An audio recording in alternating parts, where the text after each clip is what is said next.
5 लोग मिलकर लूट कर ही नहीं सकते, ये तो डकैती का केस है जनाब।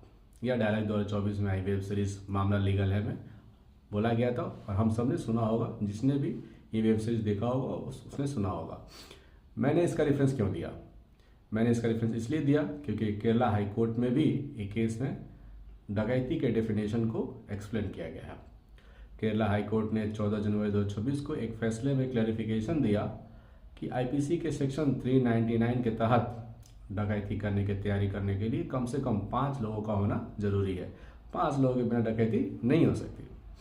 मामला केरल राज्य का था, जहां पर पुलिस पेट्रोलिंग टीम को आरोपी अन्य 2 लोगों के साथ कार में खतरनाक हथियार लेकर घूमते हुए मिले थे। पुलिस ने उनके ऊपर सीआरपीसी के सेक्शन 41(1)(a)(d) और 102 के तहत, साथ में आर्म्स एक्ट के सेक्शन 27 के तहत केस रजिस्टर किया। बाद में जब फाइनल रिपोर्ट फाइल किया गया तब उनके ऊपर आईपीसी के सेक्शन 399 और आर्म्स एक्ट के सेक्शन 27 के तहत केस रजिस्टर हुआ।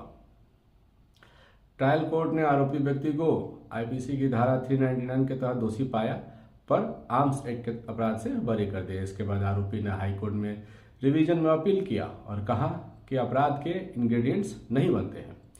जस्टिस एमबी स्नेहलता ने आईपीसी के सेक्शन 391 के तहत दी गई डकैती की परिभाषा को देखा और कहा, आईपीसी के सेक्शन 391 को पढ़ने से पता चलता है कि डकैती के जुर्म का जरूरी या मुख्य हिस्सा यह है कि इसमें 5 या उससे ज़्यादा लोग होने चाहिए। सेक्शन 399 आईपीसी डकैती करने की तैयारी करने से जुड़ा हुआ है, इसलिए डकैती के लिए लागू संख्या की जरूरत इसकी तैयारी पर भी उतनी ही लागू होती है। अगर संख्या 5 से कम है तो सेक्शन 399 के तहत डकैती का जुर्म या डकैती करने की तैयारी का जुर्म नहीं चलेगा। अगर 5 से कम लोग शामिल है तो तैयारी को डकैती करने के लिए नहीं कहा जा सकता है, क्योंकि सेक्शन 391 के तहत 5 या उससे ज़्यादा लोगों की संख्या की जरूरत सेक्शन 399 पर भी उतनी ही जरूरी लागू होती है। कोर्ट इस बात से सहमत था कि आईपीसी की धारा 399 के इंग्रेडिएंट्स नहीं बनते हैं, क्योंकि इस मामले में कम से कम 5 लोगों के होने की जरूरत पूरी नहीं हुई थी। इस तरह कोर्ट ने आरोपी की याचिका को स्वीकार करते उनको बरी कर दिया। आशा करता हूँ मेरा ये वीडियो पसंद आएगा। वीडियो को लाइक करिए, चैनल को फॉलो एंड सब्सक्राइब करिए। धन्यवाद।